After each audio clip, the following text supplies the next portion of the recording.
Salam saudaraku, puji nama Tuhan. Pada malam hari ini kita dipertemukan kembali di dalam cinta kasih Tuhan. Tentunya kita malam hari ini akan bersama-sama membangun suatu ibadah. Dan mari Bapak Ibu terkasih, kita akan memulai ibadah pada malam hari ini. Dan kita akan angkat satu pujian, yaitu dari Kidung Jemaat nomor 454, bait yang pertama sampai dengan yang kedua.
Saudaraku yang terkasih, marilah kita mulai ibadah ini dan di dalam hati kita berkata yang demikian, bahwa ibadah kami pada sore hari ini kami lakukan demi nama Bapa yang menciptakan langit dan bumi, yang tidak pernah meninggalkan pekerjaan tangannya dan kasih setianya kekal sampai selama-lamanya.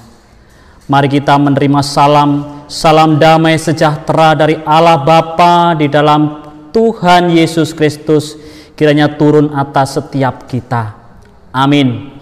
Bapak Ibu yang dikasih oleh Tuhan, kita akan angkat satu pujian lagi, yaitu dari Kidung Jemaat nomor 64, Kita akan pujikan bait 1 sampai dengan yang kedua, yaitu Bila Kulihat Bintang Gemerlap.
Bapak Ibu yang dikasihi oleh Tuhan, seberapa kita yang ada, mari kita akan mempersiapkan hati kita malam hari ini untuk menerima kebenaran firman Tuhan. Dan mari kita akan mempersiapkan hati kita, dan terlebih mari kita akan berdoa. Allah yang Maha Kasih di dalam Tuhan kami Yesus Kristus, sore hari ini kami datang di hadirat-Mu Tuhan dengan penuh ucapan syukur karena penyertaan Tuhan di dalam setiap kehidupan kami. Kami bersama anak-anak-Mu, jemaat-Mu terkasih Tuhan, malam hari ini ingin membangun suatu ibadah. Dan biarlah Tuhan, Engkau ada di tengah-tengah kami, melawat kami, hadir, dan biarlah Tuhan, setiap jemaat-Mu saat ini, baik yang ada di rumah Tuhan, boleh menikmati hadirat-Mu. Bapa Surgawi, sebentar kami juga akan bersama-sama belajar kebenaran firman-Mu Tuhan. Dan biarlah kebenaran firman ini Tuhan boleh meneguhkan iman kami, menguatkan iman kami, sehingga di dalam kami menjalani suatu kehidupan ini Tuhan, kami tidak takut lagi, kami tidak goyah lagi, karena Engkau ada di dalam kehidupan kami. Kami menyerahkan setiap jemaat-Mu yang mendengarkan kebenaran firman Tuhan ini, yang berada di rumah maupun yang ada di tempat ini Tuhan. Engkau buka hatinya Tuhan, sehingga boleh menerima kebenaran ini, boleh memahami dan menelaah firman ini, dan biarlah kami boleh melakukan di dalam setiap kehidupan kami hari lepas hari. Bapa Surgawi, kami juga menyerahkan hamba-Mu karena keterbatasannya Tuhan, yang akan menyampaikan isi hati-Mu ini Tuhan. Kiranya Tuhan juga memberkati, memampukan, mengurapi, sehingga isi hati-Mu ini Tuhan boleh kami sampaikan, dan jemaat-Mu bisa menerima dengan penuh sukacita. Terima kasih Tuhan, terima kasih. Berfirmanlah, kami siap untuk mendengarkan. Di dalam nama Tuhan kami Yesus Kristus kami berdoa dan mengucap syukur. Amin. Bapak Ibu yang dikasihi oleh Tuhan, bersama-sama kita akan membaca kebenaran firman Tuhan yang akan kita ambil di dalam Kolose 2. Kita akan bersama-sama belajar di dalam Kolose 2. Ayatnya yang ke-6 sampai dengan yang ke-7. Saya baca, Bapak Ibu, dan Bapak Ibu boleh menyimaknya. Kepenuhan hidup dalam Kristus. Kamu telah menerima Kristus Yesus Tuhan kita. Karena itu, hendaklah hidupmu tetap di dalam Dia. Hendaklah kamu berakar di dalam Dia dan dibangun di atas Dia. Hendaklah kamu bertambah teguh dalam iman yang telah diajarkan kepadamu, dan hendaklah hatimu melimpah dengan syukur. Amin. Berbahagialah kita yang mendengarkan kebenaran firman Tuhan ini, terlebih yang melakukan di dalam kehidupan kita hari lepas hari. Bapak Ibu yang dikasihi oleh Tuhan, sukacita sekali pada sore hari ini saya dipercaya untuk menyampaikan kebenaran firman Tuhan, untuk melayani ibadah KRW pada malam hari ini. Puji nama Tuhan. Bapak Ibu yang terkasih di dalam nama Tuhan Yesus, firman Tuhan diambil dari Kolose 2 ayat 6 sampai dengan yang ke-7. Saya cukup mengambil 2 ayat saja Bapak Ibu untuk kita bersama-sama menggumulkan, kita bersama-sama belajar kebenaran firman Tuhan ini. Saya akan mengambil suatu tema, yaitu kepenuhan hidup di dalam Kristus. Bapak Ibu yang terkasih di dalam Tuhan, 2 ayat ini sangat menarik sekali. Kalau kita boleh memahami, kita bisa bersama-sama mencerna daripada pesan Tuhan pada malam hari ini.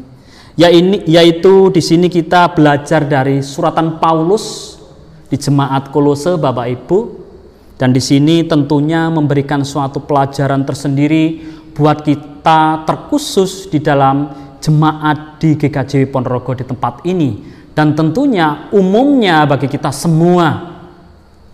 Bapak Ibu yang terkasih di dalam nama Tuhan kami Yesus Kristus, perlu saya sampaikan bahwa suratan Paulus di dalam jemaat Kolose ini akan memberikan suatu pelajaran yang menarik, terkhusus di sini berbicara tentang kepenuhan hidup di dalam Kristus.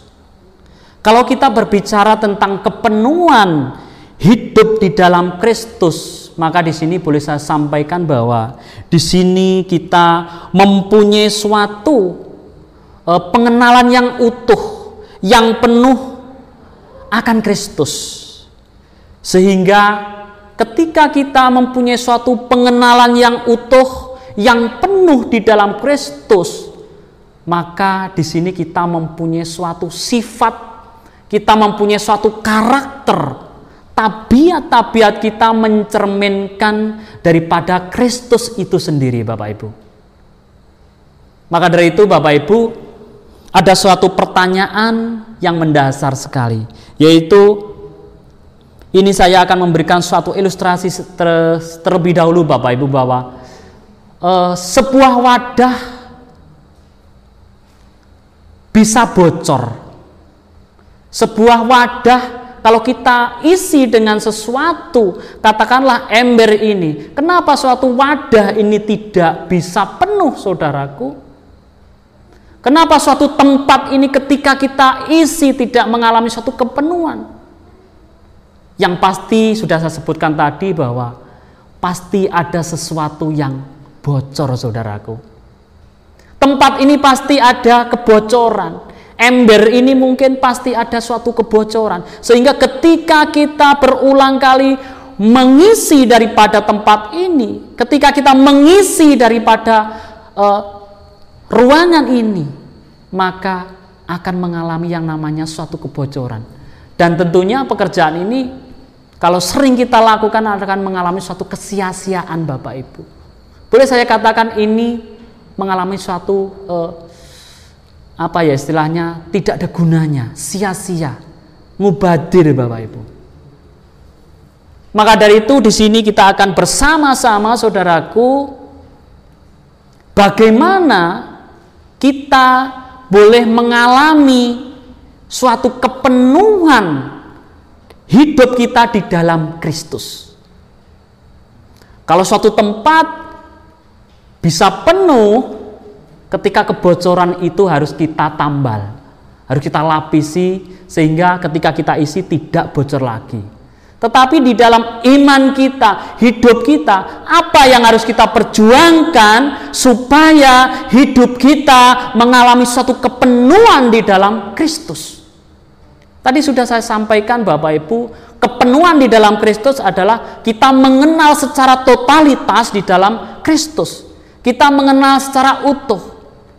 Kita mungkin saat ini sering mengatakan bahwa saya sudah jadi orang Kristen.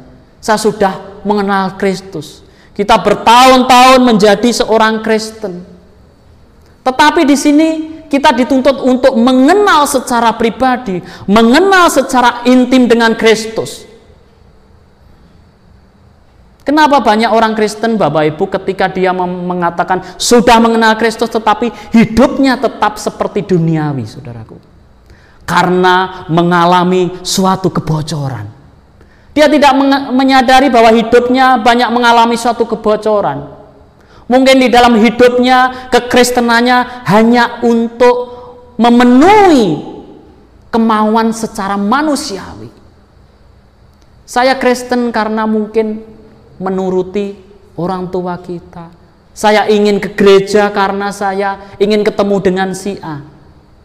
Maka seperti inilah Bapak Ibu, kita tidak akan namanya mengalami suatu kepenuhan di dalam Kristus. Kita tidak akan mendapat, kita tidak akan mengalami suatu pengenalan secara intim, secara utuh dengan Tuhan. Maka dari itu Bapak Ibu, di sini saya akan memberikan suatu ada 3 hal Bapak Ibu, apa yang harus kita perjuangkan supaya kita mengalami kepenuhan di dalam Kristus. Hal yang pertama Bapak Ibu, yaitu kita tetap di dalam Dia. Kata kuncinya adalah tetap di dalam Dia. Maka dari itu Bapak Ibu, di dalam ayat 6 tadi dikatakan, kamu telah menerima Kristus Yesus Tuhan kita, karena itu hendaklah hidupmu tetap di dalam Dia. Kata kuncinya adalah tetap. Kalau kita berbicara tetap, di sini kita berbicara tentang istilahnya konsisten. Kita tidak goyah. Iman kita tetap, iman kita konsisten terus menerus. Ketika badai melanda di dalam kehidupan kita, ketika persoalan ada di dalam kehidupan kita, apakah iman kita masih tetap kepada Tuhan? Apakah kita masih tetap berharap penuh kepada Tuhan? Ini yang menjadi suatu pertanyaan tersendiri bagi kita secara pribadi, Bapak Ibu. Mari kita belajar bertanya di dalam hidup kita. Apakah iman kita tetap di dalam Tuhan. Berbicara tetap ini artinya kita tidak boleh melihat situasi. Apapun situasinya, apapun kondisinya, ketika kita berkata tetap di dalam Dia, maka iman kita harus tetap fokus kepada Tuhan. Amin Bapak Ibu. Kita harus tetap memandang Tuhan apapun yang terjadi. Kita boleh belajar di dalam Paulus, Bapak Ibu. Rasul Paulus memberikan suatu pengajaran bahwa orang yang tetap di dalam Tuhan adalah seperti pohon yang mempunyai suatu akar yang kokoh, Bapak Ibu. Sebuah pohon bisa kokoh, sebuah pohon bisa bertahan di dalam badai ketika pohon itu mempunyai suatu akar yang kuat. Rasul Paulus memberikan suatu perumpamaan, iman yang teguh, iman yang kuat adalah seperti pohon yang mempunyai suatu akar yang kuat yang menancap ke dalam tanah, Bapak Ibu. Maka dari itu Bapak Ibu, mari kita bertanya di dalam hati kita secara pribadi, apakah kita sudah mempunyai suatu akar? Dan akar itu adalah ketika kita mengenal secara total, yaitu akan Kristus Yesus adalah Tuhan kita. Kemudian di dalam Pemazmur juga memberikan suatu pengajaran tentang tetap di dalam Dia ini, Bapak Ibu, yaitu di dalam Mazmur 1 ayatnya yang ketiga, bahwa orang yang tetap di dalam Tuhan seperti pohon yang ditanam di tepi aliran sungai. Bapak Ibu yang terkasih, kalau Bapak Ibu mirsani sebuah tanaman, sebuah pohon yang hidupnya dekat dengan aliran sungai, pasti dia mempunyai suatu pohon pertumbuhan yang bagus. Karena dia mempunyai suatu air, mempunyai suatu makanan, mempunyai suatu nutrisi untuk menghidupi daripada batangnya dan daunnya. Dengan harapan bahwa ketika pohon hidup di dalam tepi aliran sungai, dia mempunyai satu pertumbuhan yang luar biasa. Dan pastinya dia boleh berbuah dengan lebat. Amin Bapak Ibu. Kita diajar untuk mempunyai suatu pohon yang hidup di tepi aliran sungai. Tuhan sering memberikan suatu perumpamaan bahwa Dia adalah air hidup. Ketika kita dekat dengan air hidup itu, Tuhan itu, maka iman kita akan bertumbuh dengan kuat, bertumbuh dengan subur, dan buah kita pasti lebat. Kemudian Rasul Yohanes juga memberikan suatu pengajaran, Bapak Ibu, pengajaran yang menarik, bahwa orang yang tetap di dalam Tuhan yaitu seperti ranting. Ketika ranting itu menempel di dalam pokoknya, maka ranting itu akan mempunyai suatu kehidupan. Pokoknya adalah Tuhan. Kita adalah ranting-rantingnya, carang-carangnya. Dan ketika hidup kita menempel kepada sang pokok itu, saya percaya dan yakin bahwa iman kita dikuatkan oleh Tuhan. Saudaraku yang terkasih di dalam Tuhan Yesus, satu hal, yaitu tetap di dalam Dia. Kemudian yang kedua, Bapak Ibu, pelajaran yang menarik, bahwa supaya kita kepenuhan di dalam Kristus, yaitu kita harus bertumbuh di dalam iman. Seperti di dalam ayat 7a. Coba Bapak Ibu kita cermati kata akar. Akar selalu bertumbuh ke bawah, dan akar selalu mencengkram, bertumbuh, berkembang ke arah tanah, mencengkram tanah. Artinya apa Bapak Ibu? Kalau kita berbicara akar, ini berbicara tentang suatu pondasi. Tadi sudah saya katakan Bapak Ibu, ketika tumbuhan itu bisa kokoh, tahan daripada badai ketika dia mempunyai akar. Di sini juga berbicara tentang pondasi, Bapak Ibu. Bapak Ibu bisa memperhatikan seorang ahli bangunan ketika dia mendirikan sebuah bangunan, pasti dia akan meletakkan pondasi terlebih dahulu. Bangunan boleh dikatakan kokoh, Bangunan boleh dikatakan berkualitas karena mempunyai suatu pondasi yang kuat. Pondasi biasanya diletakkan di paling bawah, Bapak Ibu, di paling dasar, dan ini biasanya tidak kelihatan. Tetapi justru pondasi ini menentukan daripada kualitas bangunan itu, Bapak Ibu. Kekuatan bangunan itu. Ada, Bapak Ibu, seorang kontraktor mendirikan sebuah bangunan dengan suatu ukuran yang tidak memenuhi standar. Dia meletakkan pondasi yang biasa-biasa saja supaya dia mempunyai suatu keuntungan yang banyak, saudaraku. Tetapi hasilnya apa, Bapak Ibu? Dia pasti menghasilkan suatu bangunan yang tidak awet, bangunan yang tidak kokoh. Maka dari itu, Bapak Ibu, di sini penting sekali. Pondasi yang kuat akan menentukan daripada kualitas bangunan itu. Mari Bapak Ibu, kita akan membangun hidup kita dengan suatu pondasi, yaitu Yesus Kristus. Pondasi kita adalah Tuhan sendiri, dan biarlah ketika kita membangun pondasi itu, iman kita akan dikuatkan. Badai boleh melanda kita, pergumulan hidup boleh melanda kita, permasalahan boleh melanda kita, tetapi ketika kita meletakkan dasar bangunan itu adalah Tuhan, saya yakin dan percaya bahwa kita sanggup cakap menghadapi setiap persoalan yang ada. Amin, Bapak Ibu. Amin, Bapak Ibu. Ada pelajaran yang ketiga, Bapak Ibu, ini juga menarik sekali, bahwa di dalam ayat 7b kata kuncinya adalah bersyukur. Ayat 7b dikatakan bahwa hendaklah hatimu melimpah dengan syukur. Saudaraku yang dikasihi oleh Tuhan, bersyukur ini saya kira Bapak Ibu sudah mengerti, memahami. Kita sering mengatakan bersyukur, bersyukur. Tetapi ini susah, Bapak Ibu, untuk dilakukan. Orang banyak boleh berkata bersyukur, saya bersyukur ketika keadaan kita happy-happy, keadaan kita sedang berada di dalam zona nyaman. Oh, semua berkata, aku bersyukur Tuhan, aku bersyukur.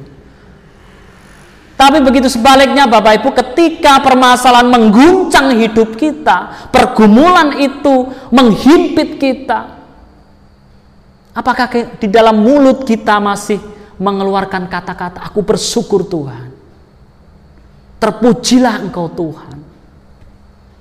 Ternyata bersyukur mempunyai suatu peran penting di dalam kita, kepenuhan di dalam hidup di dalam Kristus. Maka dari itu, Bapak Ibu, kata bersyukur ini sederhana sekali, tetapi ini susah untuk dilakukan. Dan orang biasanya bersyukur ketika berada di dalam zona nyaman.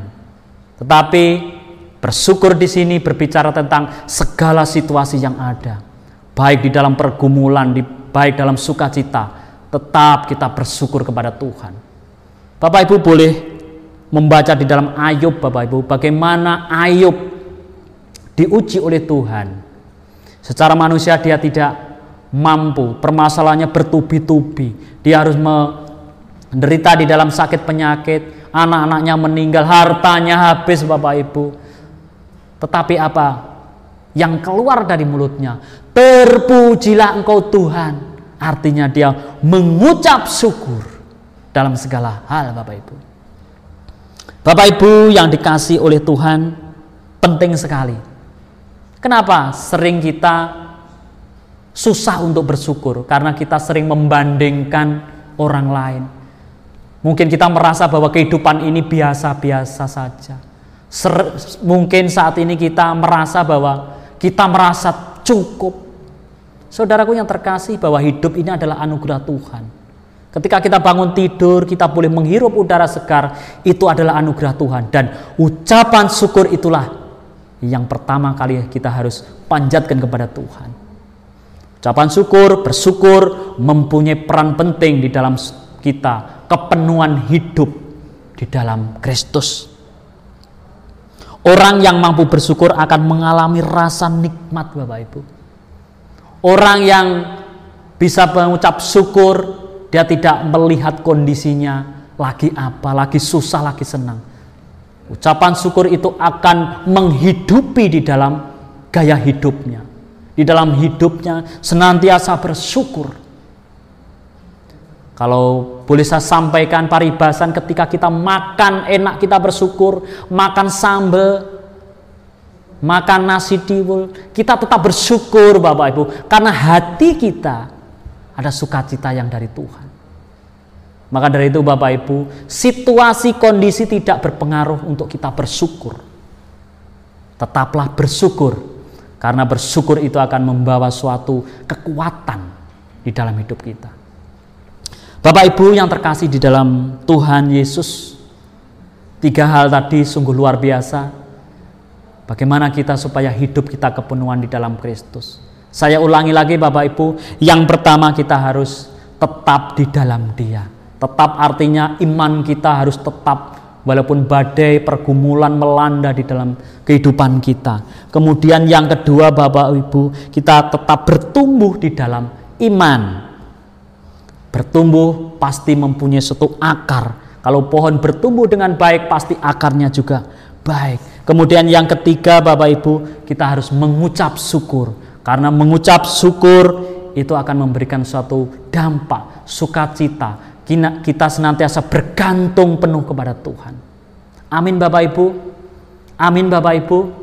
Saya berharap bahwa kebenaran firman Tuhan yang sedikit ini boleh memberikan suatu pelajaran yang terbaik di dalam kehidupan kita.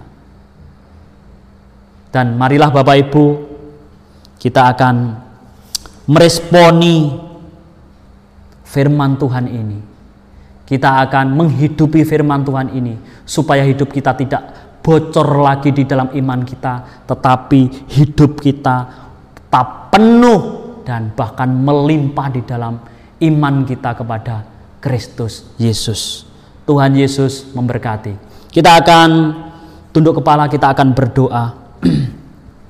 Bersyukur Bapa di surga, sore hari ini kebenaran firman-Mu sudah kami sampaikan Tuhan. Dan biarlah setiap jemaat-Mu dimanapun berada Tuhan, boleh mengalami kepenuhan di dalam Kristus, pengenalan yang utuh, hubungan yang intim dengan Tuhan, sehingga apapun yang terjadi di dalam setiap kehidupannya Tuhan, Engkau ada di dalam kehidupannya. Engkau senantiasa memberikan suatu kekuatan, memberikan suatu peneguhan di dalam hidupnya. Terima kasih Tuhan, terima kasih. Dan biarlah Tuhan firman-Mu ini Tuhan boleh berbuah di dalam setiap kehidupan kami. Dalam nama Tuhan kami Yesus Kristus kami berdoa. Amin. Bapak Ibu yang dikasih oleh Tuhan Yesus, tiba saatnya kita akan memberikan yang terbaik bagi Tuhan. Kita akan memberikan suatu persembahan yang kita akan bersama-sama memuji nama Tuhan dengan kidung jemaat nomor 439. Kita pujikan bait pertama dan yang kedua, bila topan keras melanda hidupmu.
Baiklah Bapak Ibu, mari kita akan satukan hati kita akan berdoa syafaat, dan kita juga akan menyerahkan persembahan kita kepada Tuhan. Mari kita berdoa. Kembali kami datang di hadirat-Mu ya Tuhan, mengucap syukur atas limpahan rahmat-Mu Tuhan. Malam hari ini Tuhan, kami akan menaikkan doa-doa syafaat kami di hadirat-Mu. Yang pertama, kami berdoa untuk bangsa dan negara kami Tuhan. Kiranya Bapa, Engkau memberkati setiap pemimpin-pemimpin kami, baik mulai dari yang di atas sampai ke daerah-daerah Tuhan. Berkati mereka Tuhan, terkhusus di dalam bangsa dan negara kami menghadapi pandemik ini Tuhan. Apapun yang diupayakan Tuhan untuk pemulihan bangsa ini, kiranya Engkau senantiasa menyertai, memakai pemimpin-pemimpin kami, memakai para medis, relawan, semua Tuhan Engkau pakai sehingga bangsa kami Tuhan boleh terhindar dan terlepas dari segala penyakit. Bapak Surgawi, kami juga berdoa untuk setiap jemaat-Mu dimanapun berada Tuhan, yang saat ini juga mengalami sakit penyakit Tuhan, mengalami kelemahan di dalam tubuhnya Tuhan. Kami tidak bisa menyebutkan satu persatu, tetapi kami percaya Tuhan, tangan Tuhan menjamah, tangan Tuhan memulihkan, sehingga setiap jemaat-Mu Tuhan boleh menerima pemulihan, kesembuhan yang dari Tuhan. Bapak Surgawi, kami juga berdoa untuk gereja kami, terkhusus kami juga berdoa untuk Bapak Pendeta, Bapak Emeritus Tuhan. Semuanya Tuhan, mereka hamba-hamba yang melayani, yang setia di dalam Engkau Tuhan. Kami berdoa Tuhan, kiranya Engkau memberkati mereka Tuhan, di dalam kesehatannya, di dalam setiap pelayanannya Tuhan Engkau pakai Tuhan, sehingga Bapak Pendeta, Bapak Emeritus, semuanya Tuhan di dalam penyertaan dan perlindungan Tuhan. Kami juga berdoa gereja-Mu, baik yang di pusat maupun di pepantan Tuhan, setiap program-program yang kami susun, kiranya Tuhan memberkati, sehingga walaupun di tengah-tengah pandemik ini Tuhan, program gereja, pelayanan kami tetap berjalan, dan nama Tuhan tetap diagungkan di muka bumi ini. Terima kasih Bapa, terima kasih. Kami juga berdoa Tuhan untuk persembahan yang baru saja kami kumpulkan Tuhan. Kiranya Tuhan memberkati, menyucikan, dan biarlah persembahan ini Tuhan berkenan untuk kemuliaan nama Tuhan. Terima kasih Tuhan, terima kasih. Sebentar kami juga akan undur dari tempat ini Tuhan.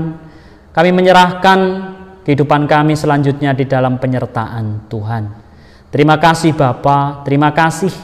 Inilah doa kami yang kami naikkan di dalam nama Tuhan kami Yesus Kristus, yang telah mengajar kami doa Bapa kami. Bapa kami yang di surga, dikuduskanlah namamu, datanglah kerajaan-Mu, jadilah kehendak-Mu di bumi seperti di surga. Berikanlah kami pada hari ini makanan kami yang secukupnya, dan ampunilah kami akan kesalahan kami, seperti kami juga mengampuni orang yang bersalah kepada kami. Dan janganlah membawa kami dalam pencobaan, tapi lepaskanlah kami daripada yang jahat. Karena Engkau-lah yang punya kerajaan dan kuasa dan kemuliaan sampai selama-lamanya. Amin. Bapak Ibu yang dikasihi oleh Tuhan, sebelum kita menerima berkat yang dari Tuhan, mari kita akan pujikan satu pujian 407. Tuhan Kau Gembala yang baik.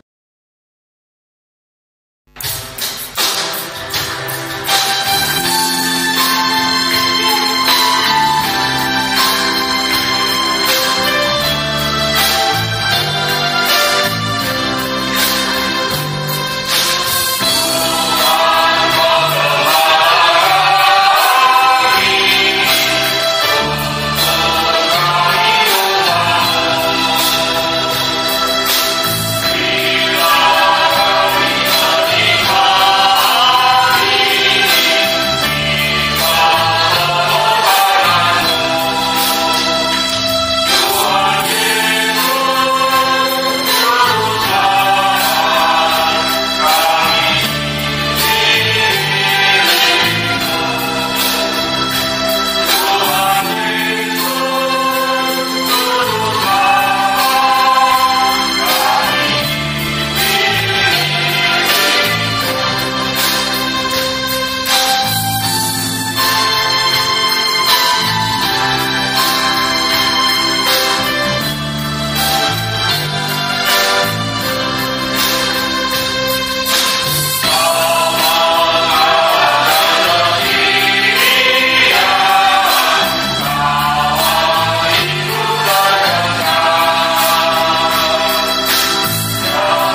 Mari kita menerima berkat dari Tuhan.